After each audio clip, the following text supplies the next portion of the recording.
Bonsoir, j'espère que vous allez bien. Nous sommes au 5e atelier de journal d'écriture guidée selon Mon jour d'après d'Anaïs Valandon. Alors soyez les bienvenus. Nous sommes lundi 29 janvier et donc nous allons commencer par respirer profondément pendant quelques secondes afin de retrouver le calme, surtout si vous venez de terminer votre journée de travail ou si vous avez eu des stress aujourd'hui. C'est important de commencer par de la respiration. Alors, petit rappel, je vous répète un peu chaque semaine un peu ce qu'il faut faire. Je pense qu'au bout d'un moment, vous allez avoir le réflexe vous-même. Donc, c'est de prendre une grande respiration en inspirant par le nez et en gonflant son ventre. Vous maintenez quelques secondes et ensuite vous expirez par la bouche lentement en essayant de rentrer votre ventre. Donc on gonfle le ventre, on inspire.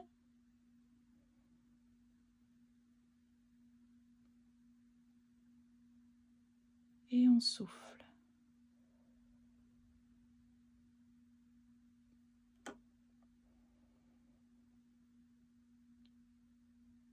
On inspire. Et on souffle.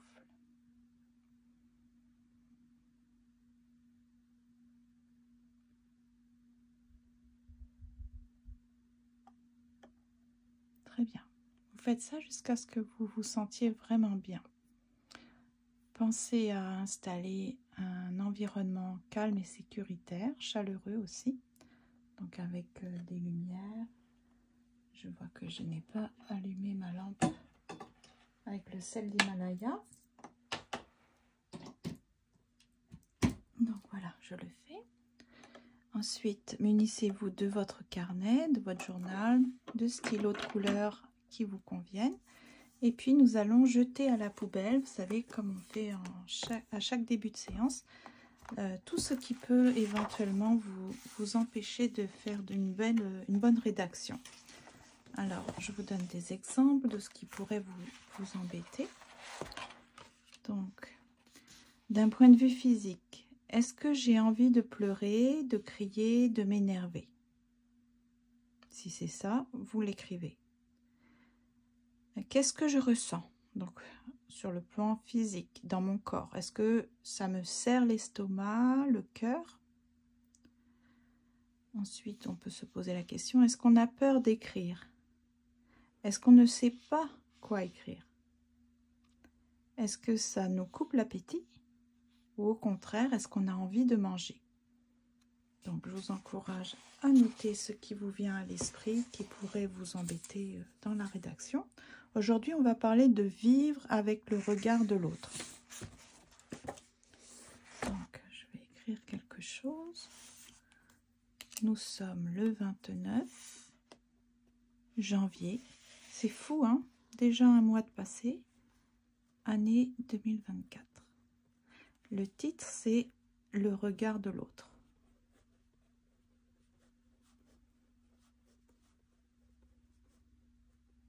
Le titre exact, c'est « Vivre avec le regard de l'autre ».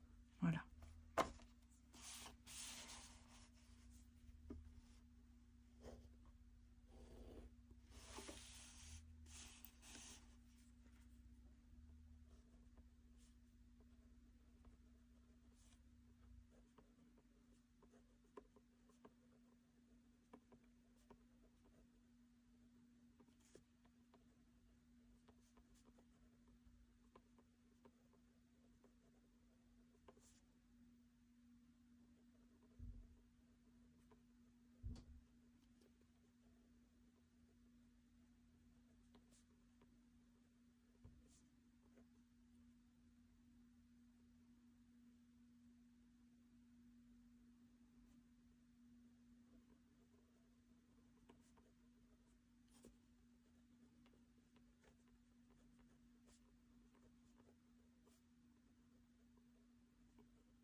découpez votre pensée, votre ressenti, ce que vous avez identifié comme problématique, puis vous le glissez à l'intérieur de votre petite poubelle virtuelle. Voilà. Donc, bon, moi, j'ai mis... Je sens que je suis stressée, préoccupée dans mes pensées avec les congés de ma fille et de mon gendre à l'étranger. Je sais ils ont fait un bon voyage, qu'ils sont bien arrivés. Mais par contre, je suis sans nouvelles. Je ne sais pas s'ils vont bien. Voilà, c'est ça. Et je dois attendre encore plusieurs jours avant qu'ils rentrent. Donc, je suis un peu préoccupée. Voilà. Alors, prenons connaissance des questions. Le regard de l'autre impacte considérablement nos vies, mais également nos manières de faire et d'agir. Je vous incite donc à détailler une situation dans laquelle vous n'avez pas agi de peur d'être jugé. L'exemple, c'est « Je n'ai pas postulé à ce poste-là parce que… » et vous continuez.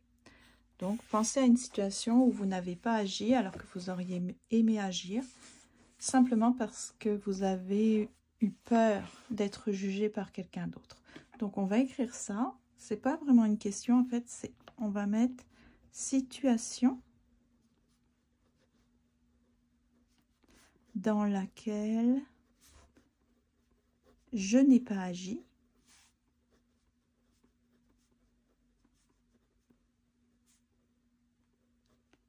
par peur d'être jugé.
Alors moi j'ai mis, en fait, c'est arrivé plusieurs fois où je n'ai pas osé prendre la défense d'une personne ou d'un animal malmené, ou que je n'ai pas osé prendre la parole lorsque mon avis différait des opinions générales. Donc c'est arrivé. Qu'auriez-vous à dire aux autres dans cette situation ?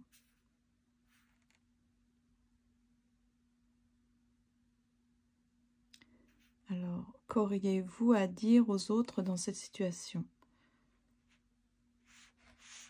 C'est bizarre parce que là, on nous parle d'une situation dans le passé. Et là, c'est pas pour exprimer un regret, mais c'est plutôt comme un conseil qu'on pourrait dire aux autres. Moi, j'aurais préféré, en fait, je vais peut-être y réfléchir aussi, mais qu'est-ce que j'aurais aimé dire à ce moment-là, pour que ça soit logique, hein. Donc peut-être vous pouvez répondre aussi à la question à laquelle je pense là, pour essayer d'émettre un regret ou un remords. D'accord? Mais là, la question, c'est pas par rapport à une situation passée, c'est plutôt qu'auriez-vous à dire aux autres dans cette situation? Bon, on va écrire cette question puisque c'est cette question. Hein. Alors, deuxième question. Qu'auriez-vous à dire aux autres dans cette situation? Moi, le problème, c'est que j'ai cité plusieurs situations. C'est peut-être pour ça aussi que c'est un peu compliqué pour moi, parce que au lieu de répondre à une situation, parler d'une seule situation, j'en ai mentionné plusieurs. Bon, c'est ça, j'aurais dû répondre aux questions. Alors.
Donc là, moi j'ai mis, si une autre personne était dans une situation citée, une des situations que j'ai citées plus haut, pour laquelle je n'ai pas osé agir par peur d'autrui, par peur de leur réaction ou de leurs paroles, je dirais qu'il serait préférable de suivre sa conscience et d'agir, car je trouve que les actes manqués sont déstabilisants. On reste avec une culpabilité. Et oui. Ensuite, troisième question. Que souhaitez-vous mettre en place désormais pour dépasser cette peur? Par exemple, je souhaite surmonter cette peur en sortant de ma zone de confort. Je vais mettre un habit rouge, je vais démissionner, etc. Donc, troisième question. Que souhaitez-vous mettre en place désormais pour dépasser cette peur? Donc,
Donc moi j'ai mis pour éviter que ce genre de situation se répète, je dois renforcer ma confiance en moi, en mon jugement, en mes valeurs et agir avant que des pensées chargées de peur ne m'imposent l'inaction. C'est-à-dire suivre plutôt ce que je ressens immédiatement dans ma tête par rapport à ma conscience et mes valeurs avant que les pensées n'arrivent. Donc agir plus vite. Parce que une fois qu'on commence à avoir des pensées de peur, moi je trouve que c'est vraiment difficile de ne pas céder à la peur en fait. C'est ça. Donc se faire plus confiance. Hein. Je pense que c'est une... ça s'apprend et il faut s'entraîner pour ça. Quatrième question. D'ailleurs, s'il n'y avait pas le regard de l'autre qui vous gênait, que feriez-vous? Comment serait votre vie? Décrivez le plus possible la situation. Donc, s'il n'y avait pas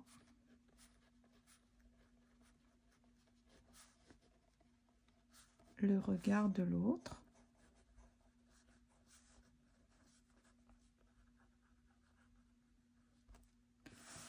que feriez-vous? Comment serait votre vie?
Ce n'est pas un stylo, il n'est pas simple.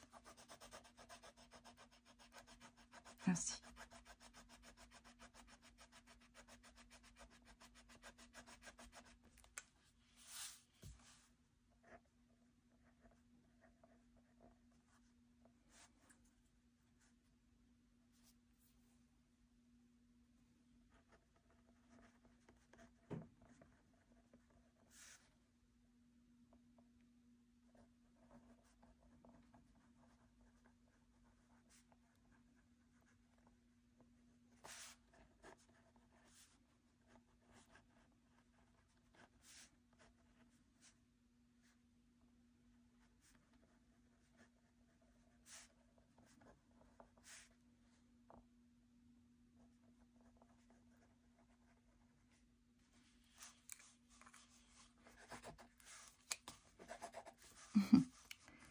Où est ma gomme? C'est laquelle?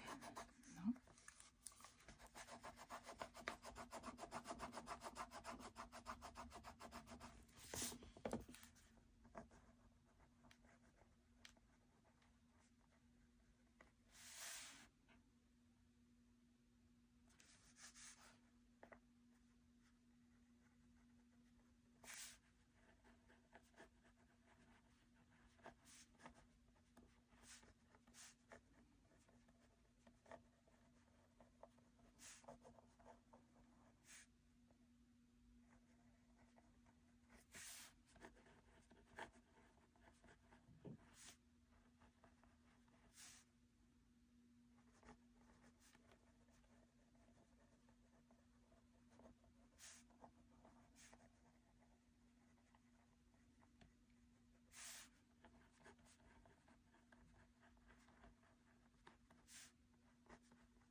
ne sais pas, j'ai l'impression que c'est pas très bien rédigé, mais d'ailleurs vous avez vu, hein, j'ai plusieurs fois effacé parce que c'est, je ne sais pas, c'est pas si clair que ça dans ma tête.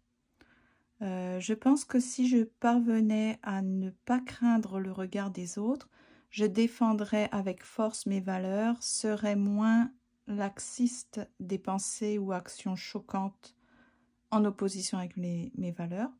Je validerais les miennes autant que le droit, voilà, ça ne veut rien dire, autant que peut-être ceux qui estiment qu'ils ont le droit à les proposer aux autres. Et je n'hésiterai pas ou plus à défendre avec des arguments les personnes et les animaux qui sont plus vulnérables. C'est ça. Donc, en gros, si j'avais pas le regard des autres, je pense que ça ne traverserait pas l'idée que peut-être que je n'ai pas à parler de mes convictions ou alors, comment dire, je dois juste écouter les autres et puis, comment dire, être dans l'acceptation des idées de chacun.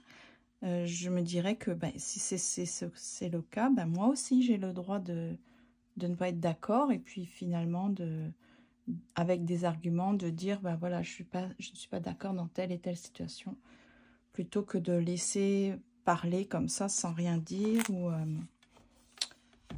ou alors ne pas défendre des personnes qui sont comme ciblées ou attaquées, les laisser toutes seules. Peut-être que j'aurai plus d'action pour prendre la défense des personnes qui sont comme des cibles. Voilà. Et les animaux aussi. Voilà. Ensuite, j'ai mis... Non, c'est pas j'ai mis, c'est je lis. Il est essentiel de prendre conscience que nous sommes 7,8 milliards sur Terre. Je crois qu'on est beaucoup plus maintenant. Est-ce que c'est 8 milliards? Je ne sais pas quand est-ce que ça a été écrit.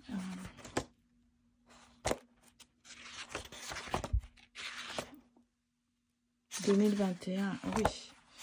Peut-être que même je suis loin du compte. Je n'ai pas regardé les chiffres récemment.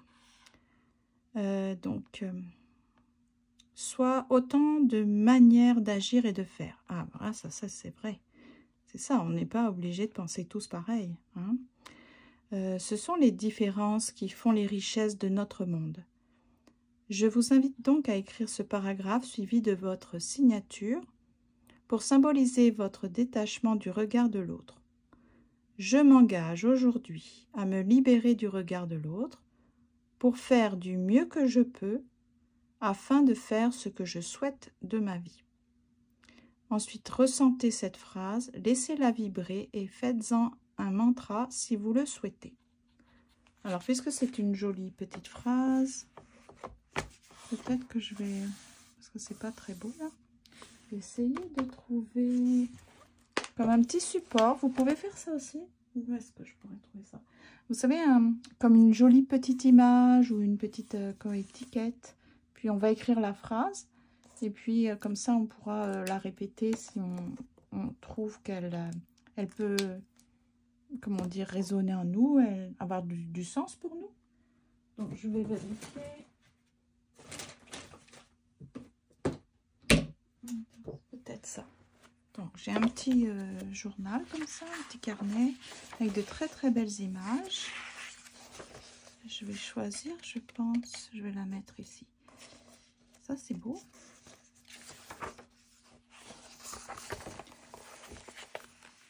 Voilà. Je vais découper.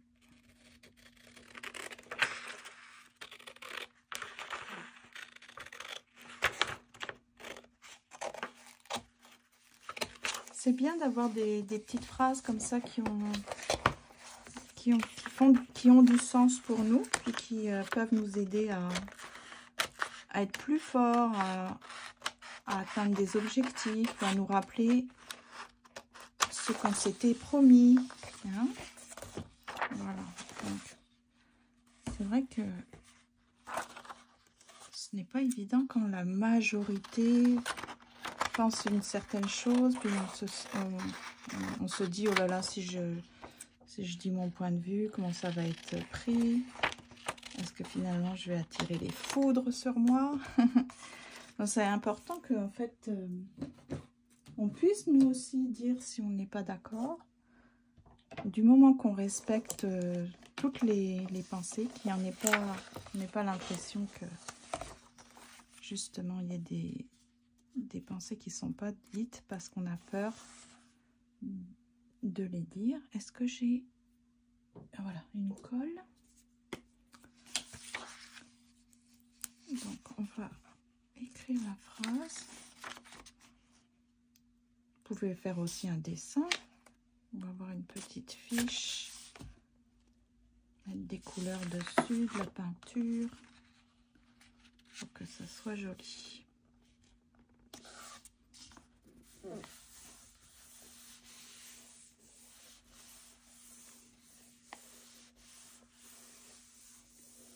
D'ailleurs, j'ai acheté des petites cartes. J'aime beaucoup les petites cartes. Puis alors là, il faut que je lise de loin parce que je vois pas, j'ai pas mes lunettes. Qu'est-ce qu'une affirmation? C'est une phrase dont on se sert pour atteindre un but précis. Une affirmation se lit toujours au présent. Elle est toujours positive. Ah oui, pas de négation, hein. Et toujours formulée comme s'il s'agissait d'un fait accompli dans notre vie. À quoi ça sert? À modifier nos habitudes de pensée négatives. Si vous avez de la difficulté à contrôler vos pensées, il faut d'abord commencer par contrôler vos paroles. Grâce à la répétition, les affirmations agiront sur le subconscient de façon à remplacer nos anciennes pensées ou idées négatives et improductives par de nouvelles croyances positives. Donc voilà, c'était très intéressant, j'ai trouvé que c'était bien expliqué. Qu'est-ce qu'une affirmation? Pourquoi l'importance des petites phrases qui ont du sens pour nous et de les répéter. Et vous voyez, il disait aussi de le ressentir. Hein, ici, c'était où? Voilà, ressentez cette phrase. Laissez-la vibrer et faites-en un mantra si vous le souhaitez. Donc, des fois, on aime bien avoir comme des petits proverbes, des petites pensées qui vont nous accompagner toute la journée. Alors ici, c'est « Je m'engage »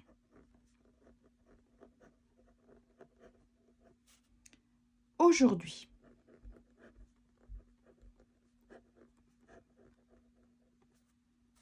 À me libérer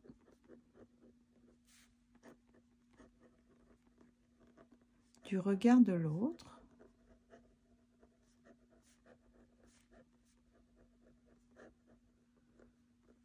pour faire du mieux que je peux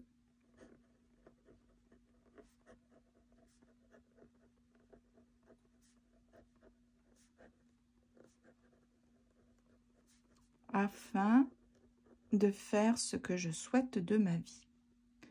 Ah oui, c'est vrai, parce que si on ne dit pas ce qu'on veut, les autres vont décider à notre place. Et ça risque d'être pas du tout en lien avec ce qu'on voudrait. Hein. Donc c'est pour ça que c'est important aussi de dire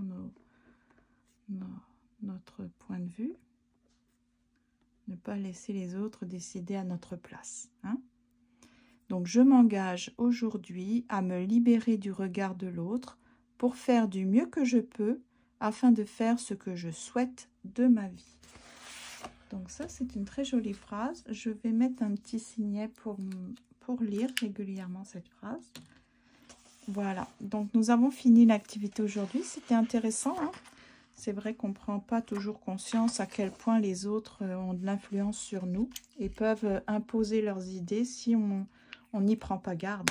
Hein, et à bafouer un peu notre droit, nous aussi, de nous exprimer. Donc c'est très important d'en prendre conscience et d'avoir plus confiance en soi. C'est ça.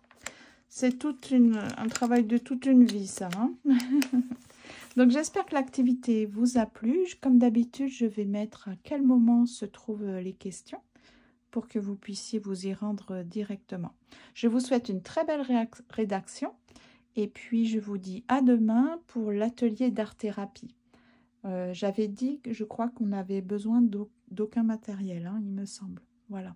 Donc, je vous souhaite une bonne soirée, puis je vous dis à demain.